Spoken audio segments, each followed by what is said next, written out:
Ay, ang layo ng biyahe natin kapatid. Yan, nandito tayo sa Bakayawan, Llorente, Eastern Samar. Almost 1.5 hour po yung ating travel. Ang kasama ko si Kuya Gabo. Bisitahin po natin si Angel. May dala tayong pagmamahal galing sa ating sponsor. May paabot natin ngayong araw po.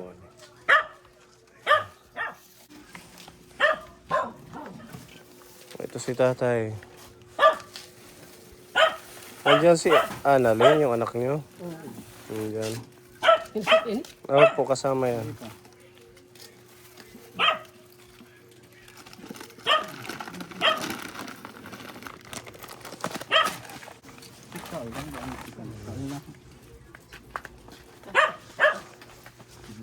Okay na tatay. Magandang tanghali po.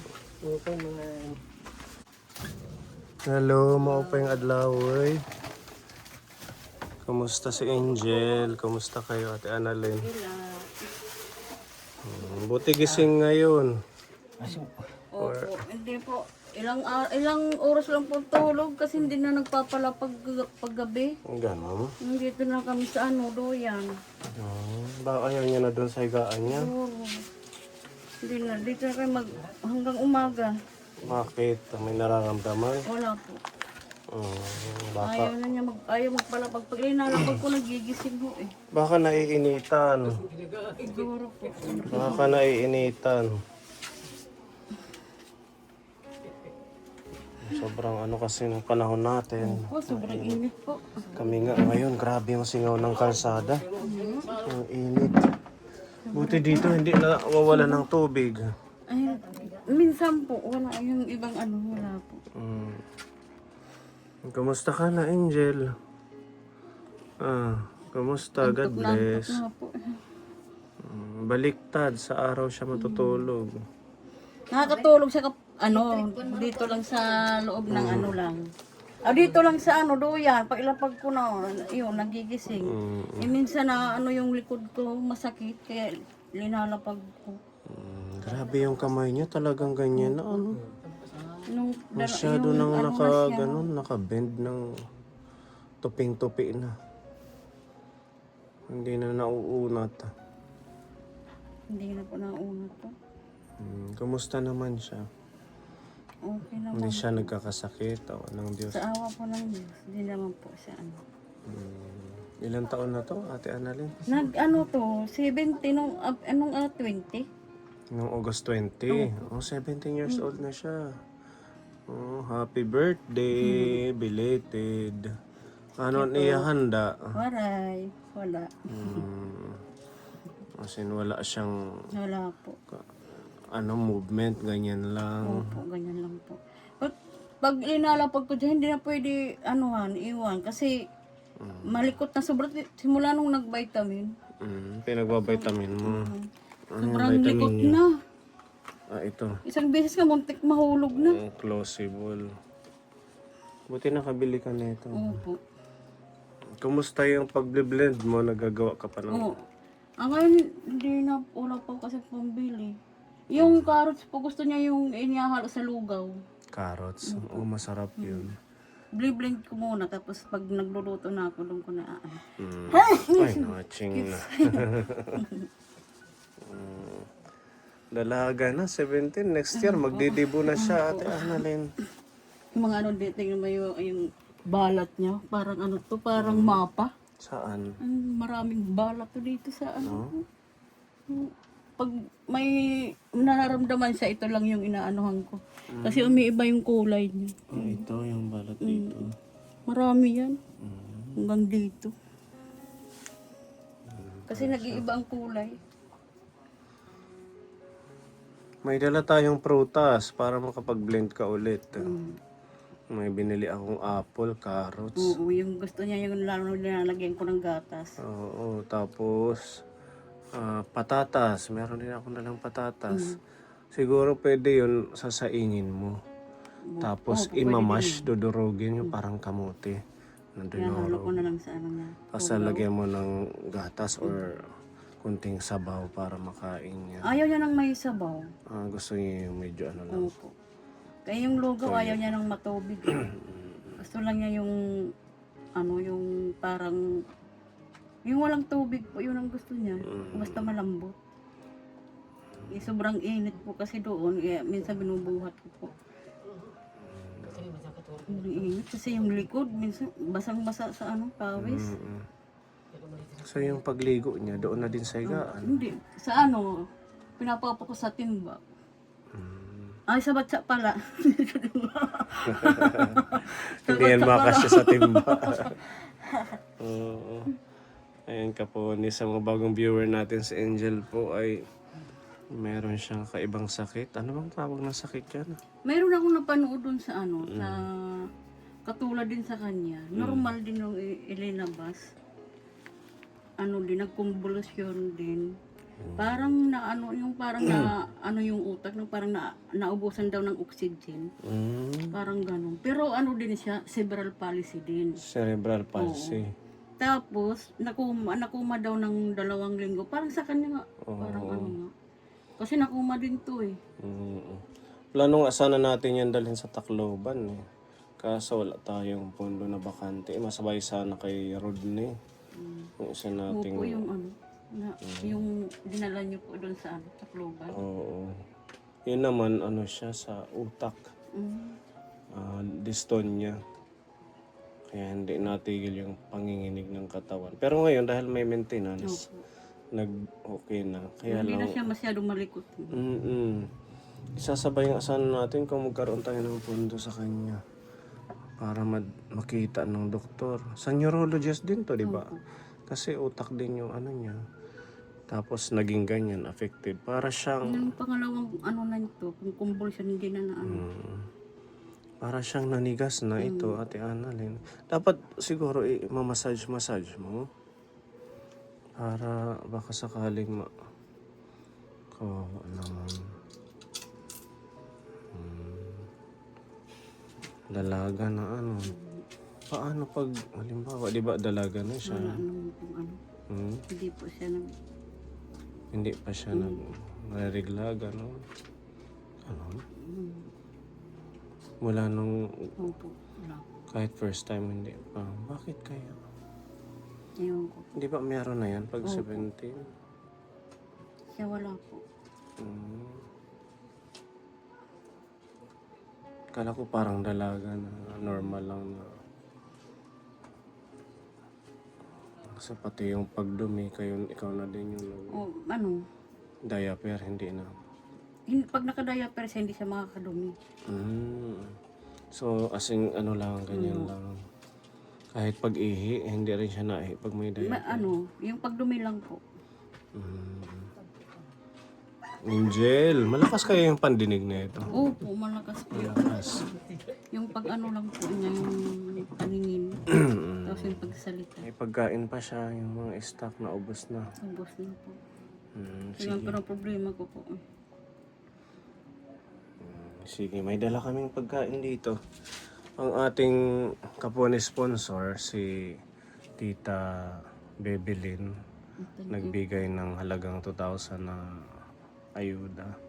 Tapos si Ate Igorota, so pinagsama na natin na ibili ng mga pagkain kasi malayo itong lugar nyo. Opo, malayo. Galing pa kami Purunggan. Kaya sakto na din na medyo madami-dami ang ayuda para matagal na pagkain ni Angel. Sakto kaka-birthday niya lang. Regalo. Para meron siya pagkain ito. Dito natin ilalagay. Madami ito kapon eh. Ayan. Meron po tayong mga biniling prutas. Ayan. Para may pagkain siya. At sa pagkain niya. Ito, may binili akong mga carrots. Gusto niya yan. Gusto niya. Nahalo sa ano. Kasi ang bango. Oo. Tsaka masustansya yan. Ito pipino. Ito pwede, sir. Pwede din, bilhin ko lang. Mas masarap to. Tsaka masustansya din yan. Tapos meron din ito. Patatas. Yung ating mga mansanas na dito. Mamihan natin na bilang ng mga prutas kasi yan naman yung pwede na kain ng angel.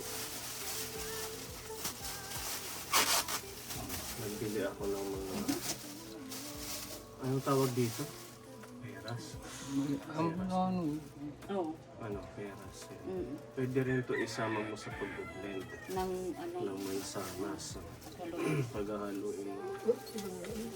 Ayan. Madami ito kapon. Pakita na lang po natin. Ayan, madami mga prutas. Para kahit papaano, matagal na stock. Ang apple naman matagal masira. Kaya kahit mag-blend ka lang ng isa, or haluan mo ng ibang prutas, carrots, or ito ilagay mo sa lugaw, di ba? Tapos meron tayong ito. Paano mo ito niluluto sa kanya? Hinahalo ko sa ano, lugaw. Habang kumukulo, linalagay. Dudurogin mo. Tapos meron din bigas. Ayan. At saka yung ating mga tawag dito, groceries. Tinapay. Pwede sana to kung kaya niyang nguyain. Hindi po siya nangunguya. Hindi niya kaya mag-nguya ako. Yan, binila natin siya ng malaking gatas. No, wala na po. Wala ka ng gatas, baby. Kunti na lang yung gatas. Konti na Yan rin nga, yung pero gatas. problema ko eh. Pati yung ano, Ikaw na lang magtimpla. Nanay na lang. Ayan, tapos may mga biskuit. Siguro ito pwede ito ihalo sa chupon. dinudurog ng tubig.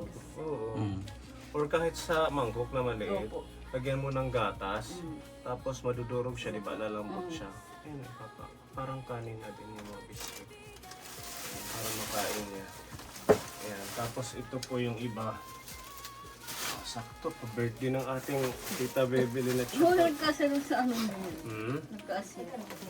Malawak yung mga yubaks ng aming motor. Oh, Energin, pwede ito. Di Oo, ba? pwede. At saka, syempre, sinamahan natin ng kape para meron kayo ni tatay mo. Tsaka nandito yung ibang mga pagkain sa kone. May palaman, mga noodles, pilata, udong, miswa, mga panghalo sa pagluto ni Ate Annalyn. Yan. At saka meron tayong manok. Asan ang ating manok? Huh? Kaya di. Yan. Lutuin mo na lang to. Isang buong manok to. Mahigit 2 kilo. Ang dami. Oo, pwede mo tong sinasabawan. Tula, Tapos lalagyan ng... Ang kunin mo yung malunggay. may breast part. Tapos lagyan mo ng malunggay para makahigop siya ng sabaw. Ayan. Madami yung kaponin na pagmamahal. Pinagsama natin ng blessings ng ating tita Bebelin at saka ate Igorota. Sakto po na medyo madami kasi malayo po itong lugar nila. Buong gampa. Sinasadya lang po natin bisitahin ito kasi para makatulong at saka ibigay yung blessing. Kasi sa totoo lang wala tayong ibang tinutulungan dito sa Barangay Bakayawan kundi sila. Si Tita Maria Palsi nagpunta sa bahay. Ano siya, viewer natin, masugid nating tagapanood ng vlog. Napanood niya yung last video. Gumagawa ka ng basahan. Ano po, ayun po po. Oh, Yung magkano ang isa niyan? 25 po. Oh, nag-ano siya ng nagpadala siya ng 500. Bibili daw siya sa'yo ng ito. Meron ka nang nagawa? Ano po, may ano na po yan, may Meron ka ng buyer? may ari na po. Hindi, ganito na lang. Babalik pa naman kami. Saka na lang mo siya gawan pagbalik namin. Ah, sige po. Ano? Opo. Para may kita. Thank you po. Oh. Tita, saka na lang natin kukunin pagbalik natin. Kasi ngayon meron na daw to, ano? May buyer na. Patingin nga, Kuya Gabo. At least may mga napunta dito or may Dito nag-order. lang po. Dito lang po. Ayan. Oh. Ay, ito na yung iba. Yung, ay, Hindi, baka puntahan dito. Hmm? sige po. Baka magpunta mamaya tapos hanapin sa'yo, wala kang maibibigay. Or gagawa ka na lang, ano ba yung mas okay? And baka bigla namang puntahan. Kailan pa bang order yan? Matagal na? Matagal na po yan. Nabayaran na. Yung iba po. Huwag na, kaya nabayaran na pala. Saka na lang si Tita Maria. Ah, sige po. Pwede naman po yan. Gagawaan lang po ako. Hmm? At saka, magkakasya po ba yan dito? Yung 500? Ay, magaganda yung gawa ni ate. Oh. Sa mga nais bumili o mag-order, punta lang kayo or message nyo ako. Ako na lang yung magpipick up para sa inyo. Kahit plastic. Kahit plastic. 5. Mala. Saka na lang yung iba, Ate Annalyn, ha? Sabihan ko nung si Tita. Para, baka meron din kasi siya pagbibigyan o pagbibentahan. So, binigay mo ng 25 ang isa. Opo. Oh, sabihin, papapanood naman niya ito. Para meron si Angel pambili ng gatas sa sunod ulit pag naubos ito. Itong mga dala natin, marami o kaponi. Ayan, maraming salamat kay Thank you po sa inyo po. Tita Bebelin, Tita Ate Igorota. Salamat po kay Tita Evelyn, kay Ate Igorota, sa lahat po ng tulong niyo po. Thank you very much po. Kantahan natin si Palain Angel. niyo po. Ang happy birthday. Birthday to you. Happy birthday, Angel. Happy birthday, happy birthday. Happy birthday, Angel. Happy birthday. Oh, siguro kung ano masayang masaya yan kung mag-okay na siya. Ano, Ate Annalyn? Maging normal yung kanyang kalusugan. Ano na lang to, prayers at saka miracle ng ating Diyos. At sana magkaroon din ng time na mapacheck up siya. If ever, kung meron tayong pondo, sasamahan mo siya sa Tacloban. Opo. Ang paglalaanan mo ng oras. Opo. Kasi hindi lang isang bisis yan. Pag once nagpa-check up, may follow up pa yan. Babalik, maraming proseso. Parang si Rodney. Kaya pag-pray natin na magkaroon tayo ng pondo sa kanya para mabigyan man lang ng maintenance or gamot. Pero sa ngayon wala naman siyang seizure. Wala po. Hindi siya Kamuti nanggaganon. nga po hindi sasakitin. Yun po ang ano ko sa kanya. Hindi sasakitin. Ayan ka po. Thank you po sa mga viewers natin at sa patuloy pong nanonood, nagtitiwala sa amin na may continue yung ating mission. Ayan, kahit malayo, patuloy natin binibisita ang ating mga beneficiaryong ganito. Sa ganun ipadama natin yung pagmamahal ng ating Diyos at sa simpleng paraan natin, hindi man namin kayo kilala, yung mga sponsor, patuloy po ang inyong suporta financially. Yung ganitong ginagawa ninyong pag-share, talagang hindi ito makakalimutan ng tinutulungan natin. At saka on my part, nakakataba ng puso na hanggang ngayon nandyan pa din kayo. Kahit mahirap ang buhay ngayon, Ate Annalyn, Sobrang hirap po ngayon. sige pa rin sila sa pagtulong sa mga kagaya nito. Kaya patuloy niyo pong panoorin. Huwag niyo pong skip yung ads sa mga video natin. Nang sa ganun makontinue yung ating mga programa. Maraming salamat sa ating mga kaponi. Sponsor natin from Melbourne, Australia. Ayan, meron tayong pabahay. Hopefully bukas makapag-start na tayo. Kailangan lang natin ma-confirm yung space, yung bahay, ay yung lupa kung okay na. Yan yung ating next pabahay project number 49 na yata. Malapit na tayong mag-50 pabahay. Tina. Marami nga po kayong mga pabahay na rin. ano yan, blessing ng ating Diyos sa mga kababayan natin. Nakakaano lang po nakakatulong po sila. Lalo na po kayo kasi tsatsagaan niyo po kahit malayo po. Basta sa ngalan ng serbisyo sa ating mga kababayan, hindi tayo tatakbo. Pang malapit na yung eleksyon, ano? Tuloy pa ba yung eleksyon? Tuloy. Okay. Tuloy. Ngayon na yata, ngayong September na yung filing, di ba? Waray diri. Sa mga tatakbo dyan, ha, galingan nyo magserbisyo. Tsaka, di ba, sabi nga nila, hindi naman kailangan magkaroon ka ng position para ka tumulong. Opo, totoo po yun. Tayo nga, 6 years. Ngayong September, magsi 6 years na tayo. Wala naman tayo sa position.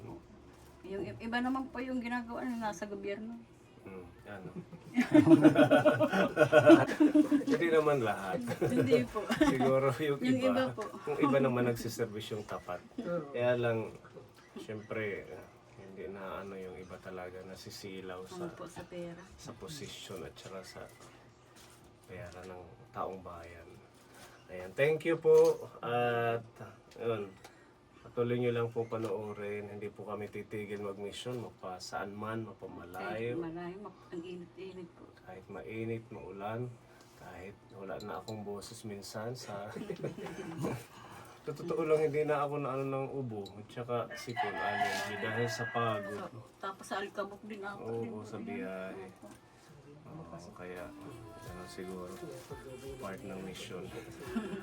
Ayan, Kapuni, salamat po. Thank you po. And God bless sa ating lahat. Ayan, bye-bye po.